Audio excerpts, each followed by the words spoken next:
Hola, bienvenidos a todos una vez más a este rincón lúgubre, oscuro y desagradable que hemos abierto. Entre Líneas Podcast, Andrés, ¿cómo vamos? Un gusto estar acá una vez más con usted. William, un placer estar nuevamente en Entre Líneas. Estamos grabando un capitulazo el día de hoy. Un buen capítulo, ¿no? Tenemos un tema bastante especial y una invitada del mismo tamaño del tema. Usted siempre dice que son invitados especiales. Porque todos lo son. Vale la pena traer a gente que nos dé de qué hablar. Y en esta ocasión vamos a hablar de nuestra base académica, creo. Vamos a hablar de ciencia política en nuestro pregrado, de nosotros como politólogos, tal vez. ¿Quién tenemos hoy, William? Sí, hoy estamos con Marcela Valencia Toro, politóloga, especialista en políticas públicas, con una maestría en desarrollo rural, doctora también, y también profesora de la Universidad del Tolima, una profesora muy tesa. Marcela, gracias por estar acá, por aceptar esta invitación. Gracias a William y gracias a San Andrés, porque pues me siento muy honrada de estar en este lugar. No, honrado nosotros con que usted haya bajado hasta Ratonera. Profe, háblenos un poquito de usted. ¿Quién es Marcela? ¿Qué le gusta? ¿Qué la mueve? Su gusto por los perritos. Los perritos. Por el café. Yo soy Marcela, soy de Armenia. ¿Qué me gusta? Me gustan los perritos, en efecto. Pero recogerlos, o sea, encontrarme perros, no me gusta, Okay. Me los encuentro. Ese es el lugar del que pasa. Me gusta mi casa. Me gusta estar en mi casa, no me gusta casi salir. Me gusta el café mucho también, soy gomosa del café. Me gusta tener un buen café siempre. Y me gusta la academia, me gusta tener tiempo, me gusta ser profesora ahorita de planta en la universidad, me gusta.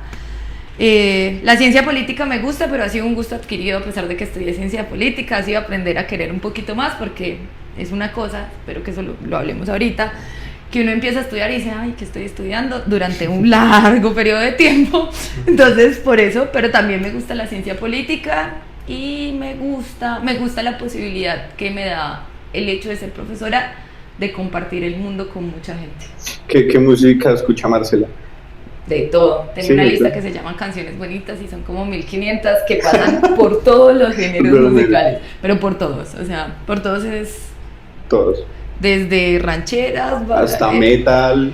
metal no tanto, pero sí punk, sí, Ok. Encontramos a ska.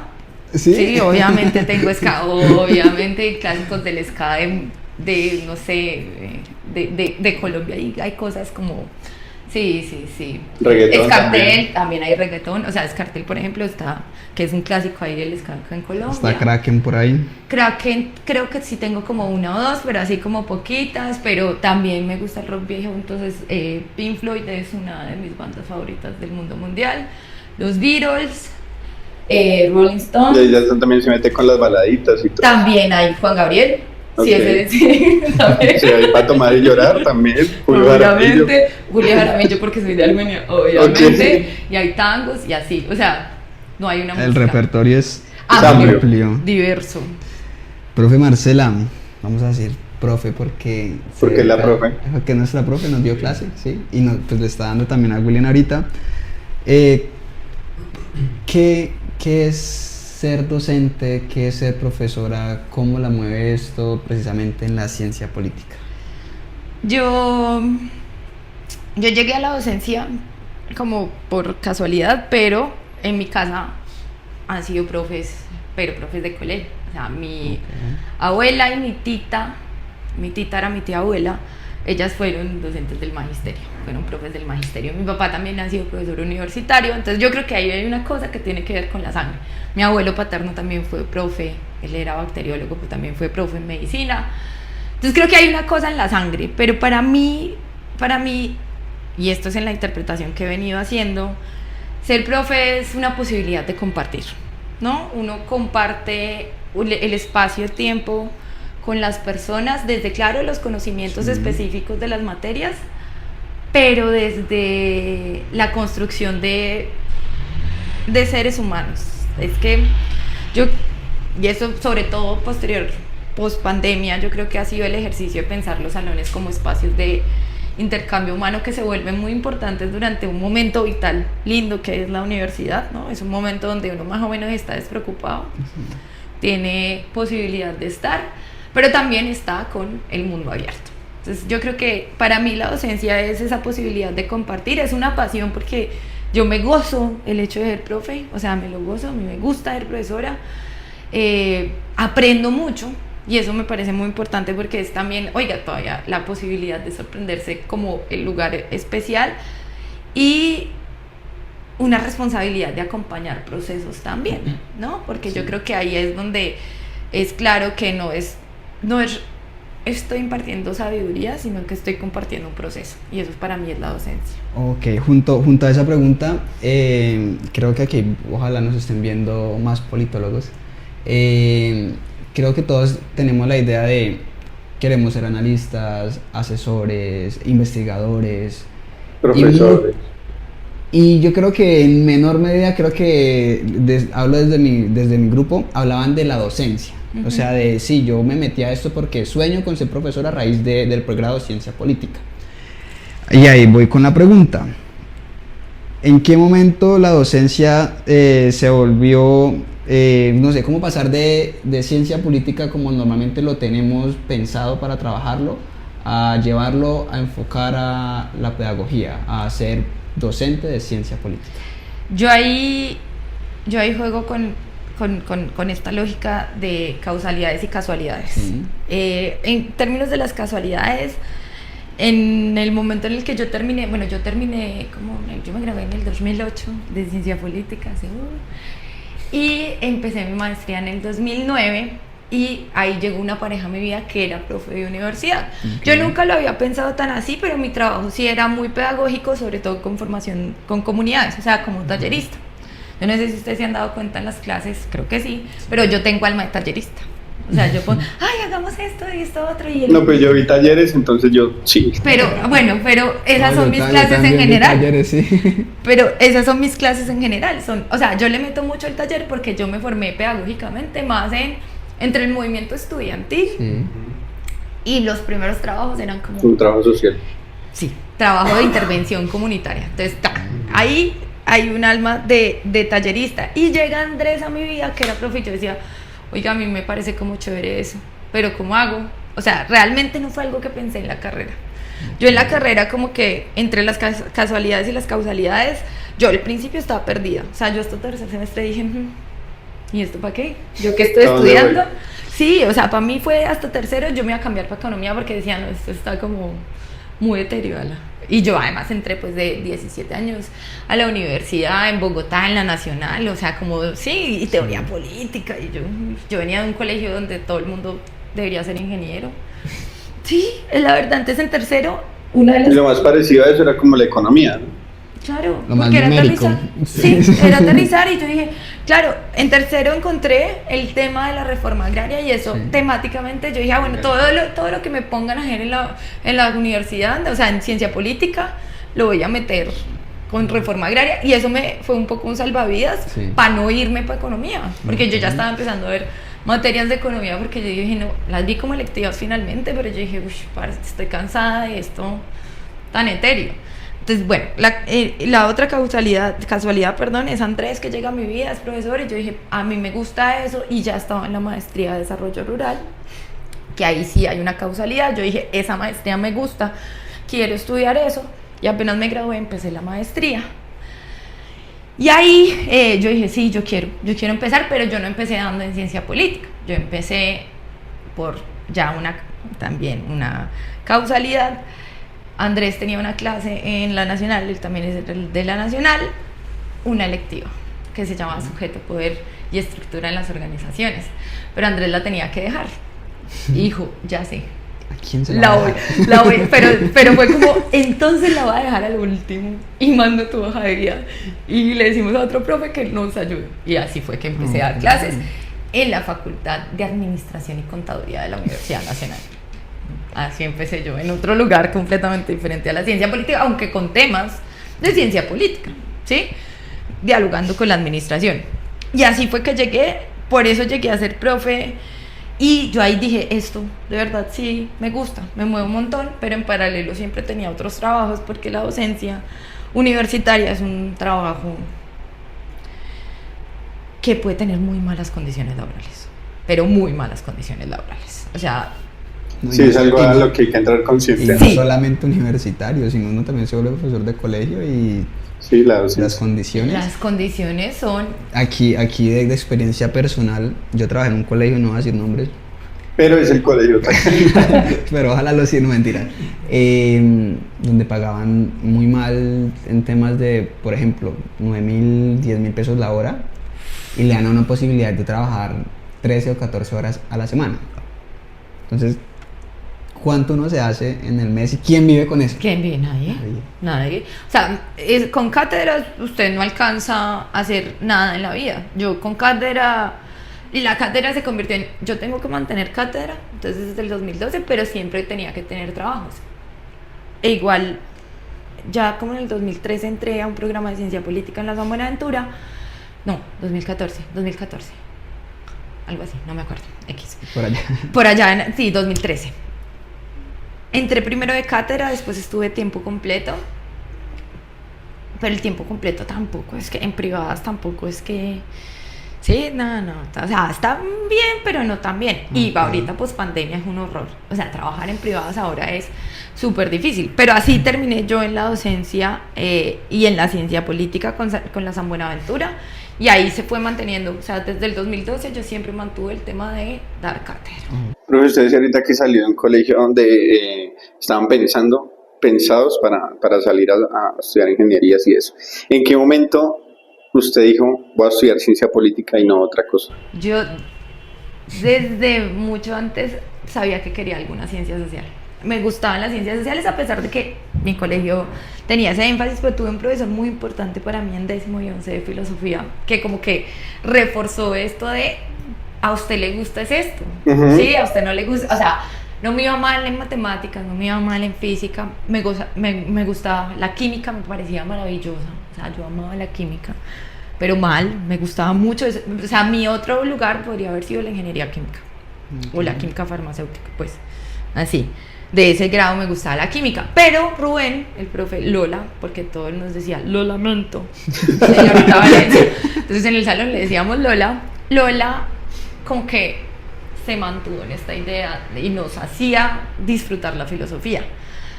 Yo empecé a buscar pensums en el momento en el que me tenía que presentar, pues estamos hablando del 2003, ¿no? Entonces tampoco es como, hay mucho internet ni nada de eso, pero empecé a ver pensums. Y sin conocer un politólogo, sin conocer un programa de ciencia política, porque en Armenia no hay de eso. Sin no existir había, politólogos. sin existir politólogos en ese Prácticamente. momento. Fue la básicamente. tercera politóloga del... No, porque en la Nacho ya habían cortes de graduados y los antes, pero De igual era muy joven. Sí. estaba muy joven, pero yo empecé a ver los pensums, entonces como que comparaba los pensums de sociología con lo que veía en ciencia política, yo decía, esos nombres me gustan, pero fue de puro nombre. Ok. Y yo dije, no, yo creo que voy a estudiar ciencia política, y en mi casa mi papá y mi mamá siempre fueron como, Hágale. a lo que quiera, hágale. Mi papá estudia administración de negocios, mi mamá es ingeniera agroindustrial, pero pues dijeron, sí, déjela, o sea, hágale todo bien.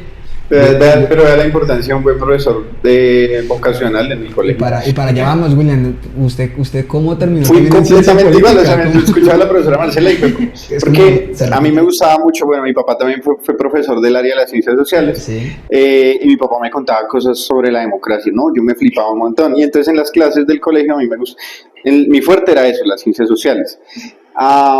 Entonces yo creía que para hacer eso tocaba estudiar Derecho. Entonces llegué a una clase en 10º y 11 con un profesor de filosofía, es que es muy chistoso porque es la misma historia, y entonces él nos hizo prácticamente un ejercicio muy bacano que fue sentarse con nosotros a escucharnos, más o menos para entender vocacionalmente cuáles eran los gustos preparándose para la posible entrada a la universidad. Y entonces yo le dije, no, me gusta esto. Me dijo, no, usted quiere estudiar ciencia política. Y yo, ¿qué es eso? Porque es que es eso. Y Me eso puse a porque revisar sí el también. pensum de ciencia política y dije, uy, no, esto es lo que quiero estudiar. Pero afortunado que Sí. William siempre ha estado acá en Ibagué. Sí. Y afortunado que la tenían en En la la misma Villavicencio. tierrita Sí, de... sí, y en ese entonces estaba en la Universidad de Ibagué, pero ya Ok. estaban cerrando. Porque, digamos, me pasó algo muy similar. La cuestión es que yo en el colegio tuve una materia que se llamaba Ciencias Políticas. 10º y 11 creo que la vi junto con la profesora de castellanos, que ella estudió Filosofía y Letras en la Nariño. Ok. Ella es una amiga muy cercana. Y con esta materia, ella siendo filósofa y esa materia de Ciencias Políticas, me dijeron... eso es lo que usted quiere. Para ese entonces hacía yo también videos en internet criticando la política, entonces me decían, todo me salía que era ciencia Ah, política ya, lo que sí. tenía que hacer. Me presenté en la Nacho, no pasé, y luego me presenté en la Tolima y ya ahí sí quedé, y pues desde Villavicencio me vine para Ibagué a estudiar. Pero es que son decisiones que toman siendo bebés. O sea, uno Sí. toma la decisión de que va a estudiar. 17 años tenía Uno también. que tiene ahí en decidir en la vida. Es Pero yo difícil. durante la carrera nunca me cuestioné qué iba a hacer con la carrera, sino siempre nunca tuve como me voy a cambiar a derecho, porque llega mucha gente que Sí. dice voy a estudiar ciencia política y al segundo semestre me paso Paso. y homologo no sé qué cosas, y tienen una utopía bien grande creada ahí a raíz de eso. Pero siempre estuve muy fijo en que ciencia política, no sé qué iba a hacer después de graduarme, pero dije, la termino. No, mi crisis era porque a mí sí me gustaban los pensum, pero cuando llegué en introducción a la ciencia política, el profe hablaba y yo a veces decía, fue pucha, señor, ¿de qué está hablando? O sea, no le entendía. Materialmente era como, en términos de su registro del lenguaje, de lo que leía, de lo que nos ponía a leer, yo decía, no sé, no entendí todavía qué era la ciencia política, porque es que ciencia, auxilio, y eso me costaba un montón. Porque también tiene que ver, ahorita lo hablábamos antes de empezar, los profesores, ¿no? Sí. Y el profe acababa de llegar a hacer su doctorado en vaina, estaba como en otra película, y yo decía, chuta, ¿y yo qué es lo que estudio? O sea, porque no le daba, o sea, yo no le entendía, yo decía, pero no sé qué es lo que Claro, está diciendo. eso le pasa a mí, por ejemplo, el primer texto que yo leí, que era una cosa así larga, era un manual de Marcel Prelot sobre qué es la ciencia política. Yo me quedaba dormido en esa vaina en la cara, porque es un ladrillo muy grande de una persona que normalmente en Colombia no tenemos la costumbre de leer mucho, y menos teoría, que además al principio 3 teorías políticas en los 3 primeros semestres. ¡Wow! Y usted Durísimo. acercándose con una capacidad de lectura Sí. podía leer mucho, pero novenas. Por ahí, Pues Sí, cositas que le guste, que no son 5 tan- páginas del colegio que uno venía y ya quedaba uno o exhausto. teorías sobre las ciencias sociales, métodos de Dworkin, no. No, a mí lo que me costó mucho fue entender, o tratar de entender, eso cuando yo decía, no, es que yo estoy estudiando ciencias políticas. Y No. llegar a la UTE y me decir, no, no es ciencia, habla en singular, es ciencia política. Yo, Y no, pero ¿por qué? Esa era, y entonces a mí Claro, eso eso me lo- frustraba un montón porque era como, ¿y qué estoy estudiando? O sea, ¿qué es lo que estoy haciendo? ¿Yo qué voy a hacer más adelante? Porque ustedes por lo menos ahorita tienen reflejos de los politólogos, pero Sí, claro. la primera carrera es los Andes en el 68, y a partir de la mitad de los 90 es que empiezan a formarse politólogos y otros programas en la Nacho, la Javeriana. Pero ya había salido Mafi Cabal. Pero Cabal. pues eran Son ellos, referentes pero muy eran buenos. una élite. No. Ellos eran un lugar y eran del Valle del Cauca, uno no los conocía, ¿cierto? No sabía qué carajos era un politólogo.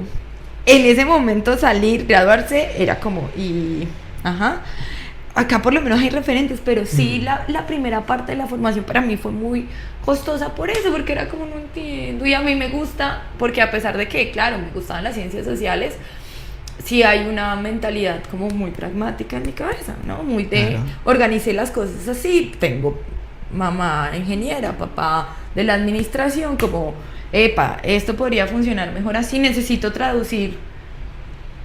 Y al principio la traducción era, no, estamos un cortocircuito entre el lenguaje.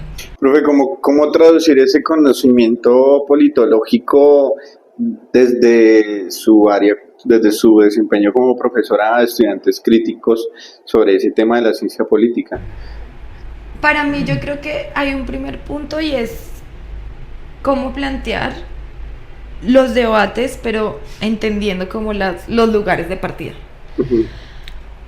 Yo creo que el profe que me dio a mi introducción a la ciencia política no tenía mala intención, pero creo que había una pretensión de que todos estábamos en un lugar que podíamos entender cualquier tipo de teoría y cualquier tipo de traducción y traducciones del alemán y lo que quieran. Y yo creo que hay que pensar que el pensamiento crítico se forma a partir de una capacidad de lectura básica y de lectura crítica. Cuando uno mira las pruebas a ver, en Colombia el tema de lectura crítica, paila, no alcanzamos los niveles de lectura crítica, apenas si sabemos decir qué fue la idea que estaba ahí. Entonces hay que pensar que como profesores universitarios necesitamos aprender a leer y leer de forma sistemática, y eso parece una bobada, pero no es una bobada, es una cosa importante. Entonces, ¿cómo creamos herramientas para leer de forma sistemática? Y cómo creamos nuestros métodos de lectura. Y esa es una preocupación que para mí es muy importante en las clases, para poder, el pensamiento crítico parte de la lectura crítica, y eso implica métodos de estudio, que en el colegio no nos forman para eso. A uno nadie le dice, bueno, si tiene G, mamotreto, ¿qué va a hacer? ¿Se lo va a leer y qué? ¿De memoria? No, no va a pasar. Usted necesita tener su método de las notas, su chan. Entonces creo que ahí hay un primer lugar, y es, estamos en la universidad, sí, pues tenemos que ser realistas en el contexto en el que estamos, entonces tenemos que pensar cómo la universidad forma también en temas de lectura crítica. 2, el tema de cómo construir argumentos, no solamente, la emocionalidad para mí es muy importante en los argumentos, pero a la emocionalidad hay que meterle carne, ¿cierto? Y sobre todo en ciencia política, porque en ciencia política podemos hablar desde lugares comunes muy horribles. Todo el tiempo. Todo el tiempo. Las cafeterías están llenas de eso. Porque la política es algo que toda la gente vive. Y sería muy pretencioso decir que es que yo sí sé de política y usted no sabe de política, porque es que el problema es que la política se vive. Pero si hay una ciencia, significa que tiene un método. Bueno. Entonces, ¿cómo construir argumentos y cómo construir datos? Formas de sustentar lo que está diciendo. Puede ser desde solo la teoría, pero para poder criticar la teoría usted tiene que haber leído bien la teoría y entendido a ese man o a esa señora y saber dónde están los problemas y poder discutir con el problema, no decir lugares comunes, ¿cierto? ¿Cómo trabaja usted desde ahí? Eso para mí es muy importante, pero también, y esto como que es un poco lo que he venido perfeccionando con las clases de ciencia política, es cómo empezar a interesarnos por las realidades y buscarle de nuevo datos a las realidades, como preocupa. Hoy tenemos una sociedad donde los flujos de información son los berracos, ¿cierto? Tenemos información todo el tiempo, pero no organizamos y sistematizamos esa información. ¿Y cómo aprendemos a sistematizar? Porque la inteligencia artificial, por ejemplo, metiéndome en ese tema, funciona un montón, pero usted tiene que saber darle el prompt, si no, está haciendo bobadas. Y eso implica que usted puede pensar formas de sistematizar información y de preguntar. Entonces, ¿cómo construimos información y cómo nos preocupamos por el lugar que habitamos, por el lugar donde estamos?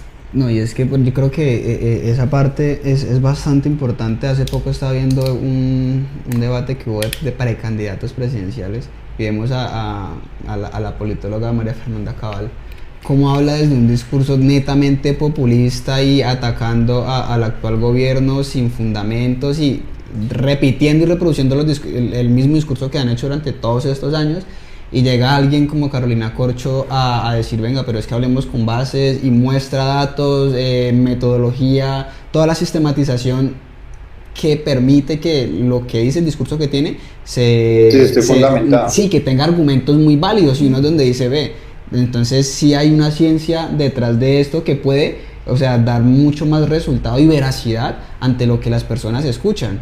Entonces, creo que pasa es que, por ejemplo, en ese caso, yo siento que es intencionado, ¿sí? No es como tan espontáneo, pero lo que me preocupa a mí en este caso es, por ejemplo, esa nueva generación de estudiantes que es tan complicada, que está en medio de la era digital, de la inteligencia artificial, de los TikToks, que además lo hemos hablado acá, tardan un minuto y usted ya capta esa información y luego pasa otra y ni siquiera la procesa, no la piensa, no la critica, no la cuestiona, nada. ¿Cómo hacer para desarrollar precisamente unas formas de pensamiento crítico a esa serie de estudiantes que vienen ahora, que se cansan muy rápido con una clase de 40 minutos? ¿Sí? Ese es un reto muy grande, pero yo creo que, a ver, esto no está, yo no sé si está inventado, pero es como generar gusto por lo que se está pensando. Entonces, por ejemplo, a Andrés sí le tocó que fue el ensayo sobre el Tolima, ¿sí o no? El de sistemas políticos. Y era, ¿cuál es el problema del Tolima? Que quieran, hable de la corrupción, hágale. Embálese usted solo. Embálese usted solita. Usted escoja el que quiera, pero vamos a hacer un ensayo. Y vamos a ver un ensayo donde usted tenga uno, use conceptos básicos de lo que estamos hablando en esta clase, entonces páreme bola si quiere un poquito, ¿cierto? Lea lo que tiene ahí porque tiene que sacarlo de allá. Y dos, vamos a hacer información, pero información valiosa, información importante que ustedes van a buscar y van a responder a una pregunta. Eso termina siendo un ejercicio bacano y se emocionan cuando usted dice, hey, hagan el tema, hágale, el que quieran, todo bien. Hay otro tema con la obligatoriedad de la lectura, que eso sí me parece, es un reto súper fuerte. Lean a los autores, lean a los autores, lean a los autores. Y a mí me tocó devolverme, ahorita estaba haciendo controles de lectura en clase. Controles de lectura, porque antes les ponía fichas, pero empezaron a hacer las fichas con inteligencia artificial y yo dije, no, es más difícil. ¿de qué? O sea, ¿yo para qué? Sí, entonces ahorita es control de lectura en el salón con una hojita impresa. Creo que volver a eso y un poco nos toca... Es como la metodología conductista vuelve otra vez a ser parte... Porque... ante la facilidad que hay hoy en día para que todos lo haga una inteligencia artificial. Claro, y hay cosas que uno dice, yo se la podría dejar a la inteligencia artificial sin ningún problema, pero que yo sepa leer, pucha, maluco, porque pues ahí sí me hago reemplazable. Sí. Si yo no sé leer críticamente, entonces volver a esos temas de los controles de lectura, por ejemplo, para obligarlos, y esto suena feísimo, pero es que su cerebro tiene que obligarse para mantener atención. Otra cosa es, pues como en el salón también usted aprende a manejar esos tiempos con otros públicos, ¿no? Y esa es una cosa que toca ir puliéndola para ver cómo se entrena, pues estar pendientes de las caras, de las cosas, para ver qué puede hacer y qué puede desde ahí, sin cambiar totalmente las cosas, pero sí, bueno, a mí me funciona y creo que lo han visto, ejemplificar y preguntar por cosas muy del cotidiano, que eso... Sí, conecta, estimular, para llegar a conectar. Sí. Ajá, comunicar finalmente ahí como, ¿cómo lo engancho con esto un ratico? Para que si hablamos de esto, de pronto sí, pero es un reto grandísimo, porque son otra gente... Sí, a los profesores les toca hacer más, y sí, que son otra gente, es otra generación, no es por ser adultocentristas, pero que sí hay que pensarse cómo educar a partir de esas realidades prácticas. Y desde los efectos de la pandemia. Porque es que esta gente que se graduó del colegio en pandemia. Ustedes estaban por lo menos en la universidad y terminaron el colegio. No. Esta gente se graduó, hizo hasta 3 años en pandemia.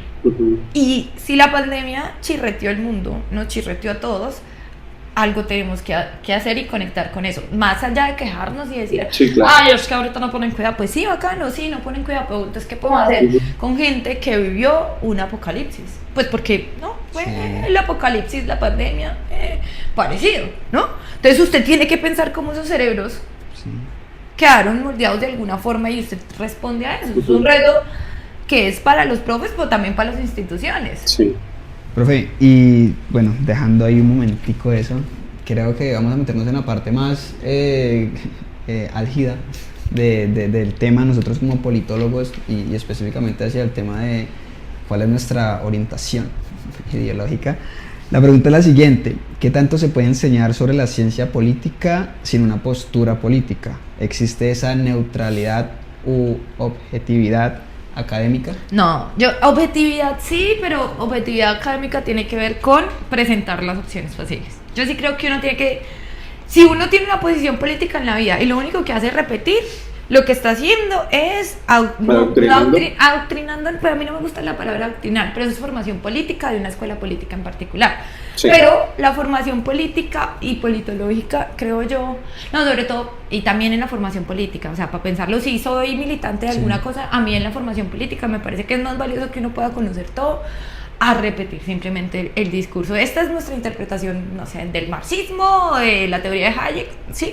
Me parece más valioso que usted pueda desde ahí construir. Yo creo que no, que uno tiene que ser claro, pero tiene que tener claro 2 cosas. Uno, la objetividad creo que sí es importante, porque la objetividad lo que permite es uno mostrar todas las cosas, pero además cuando hago investigación, no forzar las cosas, no forzar datos, no forzar a lo que yo quiero. Si en la TG encontró algo que usted no quería encontrar, pues le toca mostrarlo, ¿sí? Ahí yo creo que es donde juega la objetividad. Neutralidad nunca hay, porque desde la selección del problema, desde los ojos con los que usted mira, ahí hay unas posiciones políticas que van a marcar eso.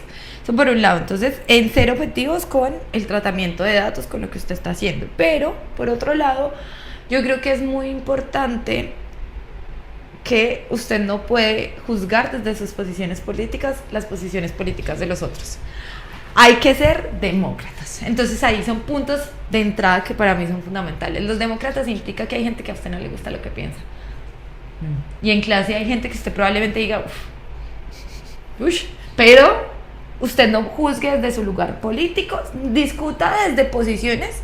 Y claro, hay cosas que sí no son admisibles. O sea, si usted es un racista, Sí, está muy ligado a una cuestión ética, ¿no? ahí ya es un debate ético distinto, pero que usted le diga, mire, yo considero que es más fácil si se gestiona la economía desde una perspectiva aperturista porque X, Y, Z y le votan unas razones, usted le puede votar otras razones, pero esa es porque es un punto de partida de esas posiciones políticas. Yo, el mínimo común de mi posición política es la democracia, la mejor forma de gobierno que hemos tenido.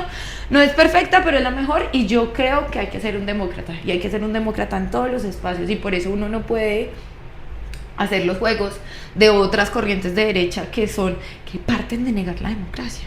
Entonces, si uno desde otro lugar más crítico se va a partir a decir, no, es que usted no puede hablar acá porque usted es de derechas, está negando el mínimo de esa democracia. O sea, en esa definición mínima de odio, es que hay posibilidad de que cambien las personas, todos pueden votar y hay una regla de mayorías para las decisiones. Yo creo en eso, yo sí creo profundamente en eso, y eso implica que los otros pueden hablar, ¿sí? Y eso para mí es muy importante. Sí, William. Yo ahí sí discrepo un poquito, pero finalmente, pues obviamente, digamos que eso no le quita la posibilidad a las personas de hablar y de opinar simplemente, porque pues eso también es incluso unas ciertas formas de opresión, ¿sí? Claro. Básicas. Pero es que el pensamiento crítico, además, yo no lo puedo construir desde lo que yo creo que usted dice. Si usted es un contrincante político o un contrario mío en política, yo no puedo construirlo desde lo que yo creo que usted dice. Tengo que escucharlo. Claro. Si no lo escucho, porque está hablando carreta. Ahí es cuando María Fernanda Cabal empieza a construir lugares comunes, porque el otro no me interesa y lo que el otro diga no me interesa. Que es la cosa de estar con las orejas paradas, pero ya preparando la respuesta a lo que está diciendo, pero sin escuchar. Y eso pasa en la vida en general, una pelea de pareja, con la familia, con el señor del bus, de la tienda, eso pasa todo el tiempo. Porque yo no sé, estamos construidos así como sociedad colombiana, muy reactiva también, digamos, por unos rasgos históricos de violencia en el país que nos mantienen a la defensiva todo el tiempo, y de una cosa que vemos en clase, imponer los argumentos a la fuerza y no la fuerza misma del argumento, si no nos damos esa pausa. Hace poco no, ya varios capítulos atrás tuvimos un invitado que hablábamos precisamente de cómo se medía la seguridad en Colombia. Y pues lo hablaba desde tema de bajas, presencia militar y todo eso, y William estaba. Claro, pero la necesidad de escuchar, y por eso hemos traído acá gente que piensa distinto a nosotros, para poder hablar un rato y hacer estos espacios de escuchar otros puntos de vista, y la gente en los comentarios enojadísima, pero eso es necesario, parce, porque también es una forma de sanar heridas históricas. Sí. Y de construir la capacidad de escuchar y de decir, yo tuve experiencias, por ejemplo, yo di clase en la Sergio Arboleda. Yo fui profe de planta de la ciencia de tiempo completo, se dice en privadas, de la Sergio Arboleda. Y yo en ese momento yo empecé dando una cátedra y hice buenas migas con el director del programa, y un día me presentó al decano, hola, mucho gusto, Nicolás, un argentino, ¿cómo estás? Y entonces estaban haciendo una encuesta sobre temas de implementación del acuerdo, y le había comentado el director que yo trabajaba con la CECIVI, que es la Comisión de Seguimiento, Impulso y Verificación de la Implementación, pues yo trabajaba con el componente FARC, o sea, yo era el componente técnico de las FARC en esa comisión, en un centro de pensamiento y diálogo político que surgió del acuerdo. O sea, yo trabajaba con las FARC, ¿sí? Y Nicolás me dijo, ¿por qué no haces la encuesta? Yo no sé qué. Y después, él fue el que me dijo, oye, yo quiero que tú estés acá como tiempo completo, porque me gusta que los estudiantes escuchen otras cosas. Y en la Sergio Arboleda yo tuve los salones más diversos que he tenido en toda mi historia de profe. Entonces en la Sergio Arboleda, en un momento que íbamos para elecciones locales, había un chico que era candidato por en ese momento la Colombia Humana, sí, Colombia Humana, AEDIP, y otro por Colombia Justa y Libres, en distintas localidades y tal, pero esa era y en el medio había lo que ustedes quieran.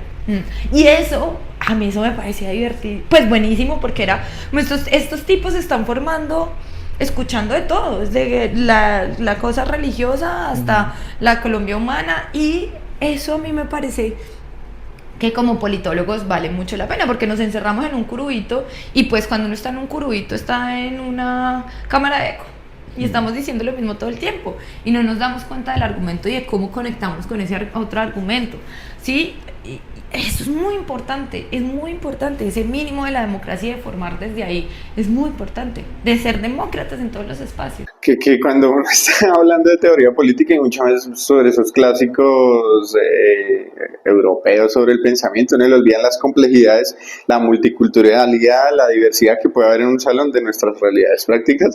Entonces usted piensa oler machete. Pero no sé, yo creo que el panorama, siempre las diferencias, la diversidad entre los salones son muy evidentes.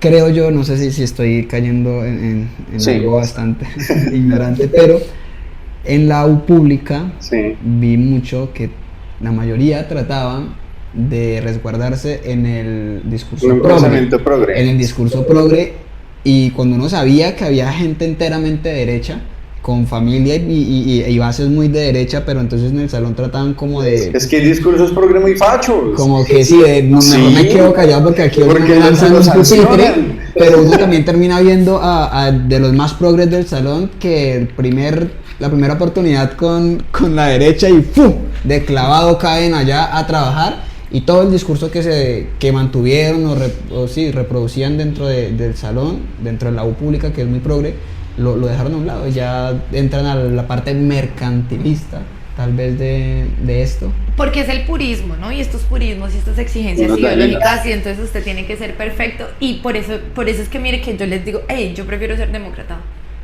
a posicionarme en una izquierda o en una derecha. Yo prefiero ser demócrata, que eso se pueda escuchar, y sería muy bueno que en las universidades públicas nos pudiéramos escuchar desde varios lugares. Ahorita en Que el ni en paro, las asambleas se puede. no, en el paro, yo no sé si ustedes vieron un comunicado de los chicos y chicas de ciencia política, que a mí me pareció un comunicado maravilloso, donde hacían críticas como estamos usando la palabra facho como como un +4, o sea, jugando uno Sí. +4 para dañar al otro, pero no estamos pensando lo que significa realmente el fascismo y por qué no es esto fascismo, ¿sí? Pero estamos silenciando voces, estamos dejando de lado. Que es lo mismo. Y eso es parte de la U pública, que nos falta un montón de aprendernos en democracia, de aprendernos en lo diferente.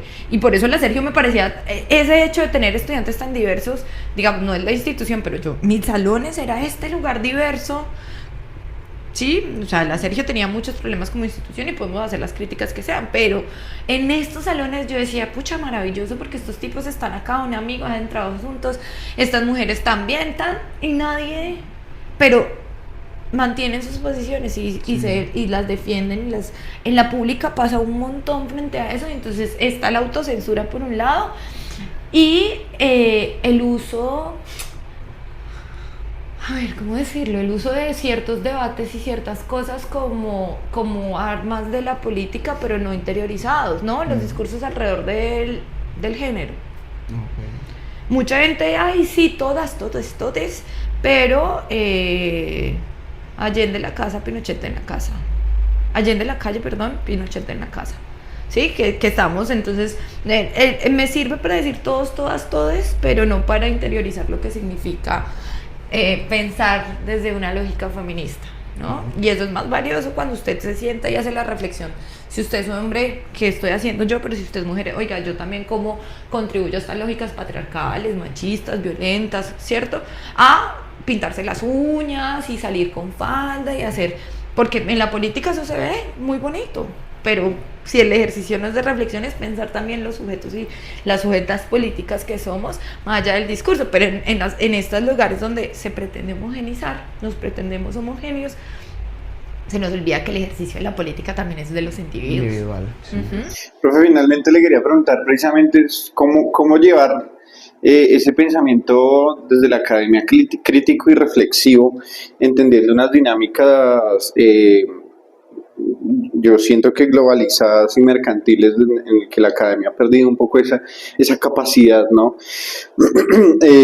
Y se han vuelto casi fábricas de títulos De que están, artículos. sí, de artículos, digamos que toda esa mercantilización del conocimiento que juegan en una lógica también neoliberal de producción en masa, en la que ya no importa que el estudiante piense tal tema, un solo tema bien interiorizado, sino que hay que meter tanta cantidad de temas, hacer tanta cantidad de quizzes, evaluaciones para pasar un examen, para que, en fin, ¿cómo pensarse esa posibilidad?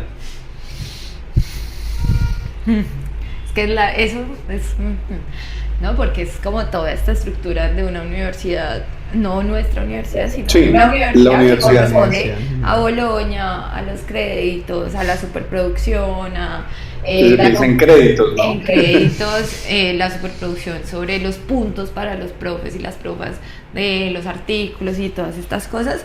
Yo creo que ahí, porque cambiar la universidad y este esquema de la universidad, jodido, ¿no? Yo la veo dura porque es un proyecto que ha estado consolidado ahí, ¿cierto? Pero yo creo que hay para mí el ejercicio de cómo piensa usted su ejercicio en el salón de clase, ¿no? Cómo responde desde, claro, cumpla, los profes de planta somos funcionarios públicos, haga lo que tiene que hacer, por ejemplo, pero piense de nuevo en esto con lo que empezaba, de compartir espacio-tiempo en un proceso formativo conjunto. ¿Cómo lo pensamos en esos lugares de estamos construyendo conocimiento, pero no estamos solamente construyendo temas, estamos construyendo Comunidad, quiénes somos, porque finalmente lo cambia uno, o sea, el salón lo cambia uno, a ustedes estudiantes, a una profesora, solo cambia uno, y partir desde ahí desde los humanos que nos estamos construyendo. A mí me parece un punto que es una de esas reflexiones que yo he hecho post pandemia en mi vida y de cómo me planteo yo el salón. Yo en el salón, más allá de que aprendan un montón de temas, es que seamos buena gente alumnos. Y eso me parece una bobada, pero para mí eso es súper importante. Yo prefiero que me digan, profe, gracias porque nos paró bolas X, a que me digan, usted es muy inteligente, muy sabio. Eso no me pone, ¿sí? Pero que yo entienda que estamos acompañando procesos humanos, que el salón es un lugar de procesos humanos, que cambiamos el mundo cambiándonos entre nosotros y nosotras, en preguntarnos cosas, en hacerlo, pero también desde la exigencia, ¿no? Y en el caso de nosotros, sí, en el caso de la universidad, desde una universidad pública regional, y eso implica que nosotros estamos siendo pagados, tanto estudiantes como profesores, por los impuestos de los y las colombianas. Y ahí hay una responsabilidad importante, porque no podemos pensar que no tenemos ninguna responsabilidad y que todo va a ser de mera chévería. No, también hay un compromiso de excelencia académica por parte de todos y de todas, ¿sí? La universidad regional debe preocuparse por su entorno, por lo que pasa en el lugar y porque cumplamos la cosa con excelencia, porque nos pagan con los impuestos, así de fácil. Que yo sí creo que uno sale sin, pero además porque yo sí insisto que es que la gente se gradúa muy chiquita también y que lo saquen a uno al mundo tan chiquito. O sea, yo creo que hay un problema con que uno se tenga que graduar tan rápido y que uno esté tan chiquito y que le toque pensar, ¿y ahora qué voy a hacer? Yo creo que sí es muy difícil saber qué va a hacer uno como politólogo, porque es que la ciencia política es un océano de conocimiento con 1 centímetro de profundidad. Y entonces eso lo pone a usted en un lugar donde puede hacer muchas cosas. Pero mi consejo ahí es demórese más en graduarse. Primer consejo, que yo sé que no es tan fácil, entonces bueno. Sí. Pero segundo, es que sí, es muy difícil encontrar para qué es lo que uno sirve, porque yo creo que la ventaja de los politólogos frente a otras profesiones de las ciencias sociales y humanas es que nosotros, como sabemos un poquito de mucha cosa, nos sentamos un ratico y ya sabemos cómo hacer las otras cosas, ¿sí? O sea, no sabemos bien, pero eso me suena. Pero están las herramientas para uno poder adaptarse. Adaptarse. La hacen podcast. Por ejemplo, hacen podcast y vieron algo de comunicación política y por ahí se metieron, ¿sí? Uno sabe un poquitico. Y yo creo que ahí está la gracia y lo valioso de los politólogos, que tenemos un poquitico y ahí eso uno entiende rápido, hágale. Sí, eso es así, chan, y hágale. Y le mete un flow distinto. Pero es difícil. Bien, Andrés, tremenda entrevista. Hoy dialogamos de mucha cosa, y por supuesto que quedan una cantidad de cosas por fuera. Se queda, yo siempre le he dicho a Andrés, se queda uno hablando de política o de temas políticos y se va uno toda la tarde. Profe Marcela, muchísimas gracias por estar acá, muchísimas gracias por, digamos que por esas formas de pedagogía tan necesarias. Lo digo desde mi experiencia personal, pero también desde las experiencias que uno logra escuchar. Sí, esa forma también de generar comunidad que nos tiene acá sentados acá, incluso con Andrés, que somos de otras cortes, que tenemos distancias y diferencias, pero que en la universidad y en el pregrado uno ubica muchas cosas, digamos que profesionales, pero también sensoriales y humanas. Creo que la profe es un ejemplo práctico de cómo enseñar y cómo aprender cosas tan complejas de la ciencia política, pero desde la comprensión y la sensibilidad. Gracias por estar acá, profe. Muchas gracias a ustedes por invitarme, por eso que dicen. Sí, este fue un capítulo muy bueno. Agradecerle a William por otra oportunidad más de grabar entre líneas, siempre. A la profe Marcela por estar acá, por aceptarnos, por reproducir esa información y ese pensamiento tan humano y crítico, creo. Siempre es un placer compartir esos espacios hablando de nuestra profesión. Es bastante grato como que reencontrarse, porque uno a veces cuando se gradúa se distancia un poco y volver a espacios donde uno habla de ella es bastante grato. Entonces, gracias nuevamente, gracias William. Y siempre el placer es suyo, como digo acá. Nosotros nos estaremos viendo entonces en un capítulo más de Entre Líneas Podcast. Gracias a todos por vernos. Chao, chao. Chao, chao.